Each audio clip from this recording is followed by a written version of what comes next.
agree with that, first of all, that the president is underrated. His influence in this entire election is underrated. My good senior, Manyora, knows this. Yeah. And how our politics has played out for the longest time. Incumbents in this part of the world has an issue.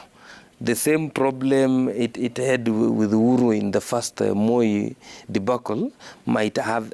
Actually, I believe if Raila was to campaign on his own without Uhuru Kenyatta, he will get more votes than he will get with Uhuru Kenyatta. True. Because there are things that Raila has been standing for that when he comes close to Uhuru Kenyatta, they diminish. No matter how powerful a light is, when you introduce darkness, you diminish the light. So you dim it.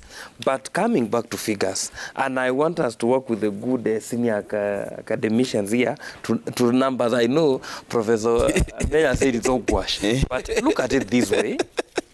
In 2017A and 2017B, when we stay with these numbers, and then again there's something, Trevor, 1% in Kajiado is not equivalent to 1% in Kiambu. That is true. That is what these opinion polls presupposes, that this country is at a place where everything is even constant. Yes, there is even distribution of population and even voters. The other thing, because I saw... No, science doesn't work like that. I saw another opinion poll somewhere where somebody has used around 30,000 people.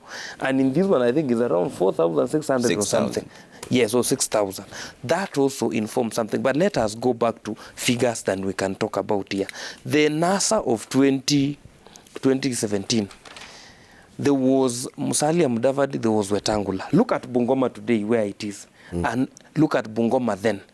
And then you go to even the coastal counties outside Nyanza province. Where does Raila Odinga get another stronghold where you can count as a stronghold? You know, because outside Nyanza province, the rest have been turned into battlegrounds. Look at what is happening at the moment in, for example, Kakamega, at Bungoma. Bungoma actually has been flipped. It's no longer a battleground. Look at, again, now you ask yourself, William Ruto in central Kenya and in Rift Valley, where they had a percentage. Has he held the fort?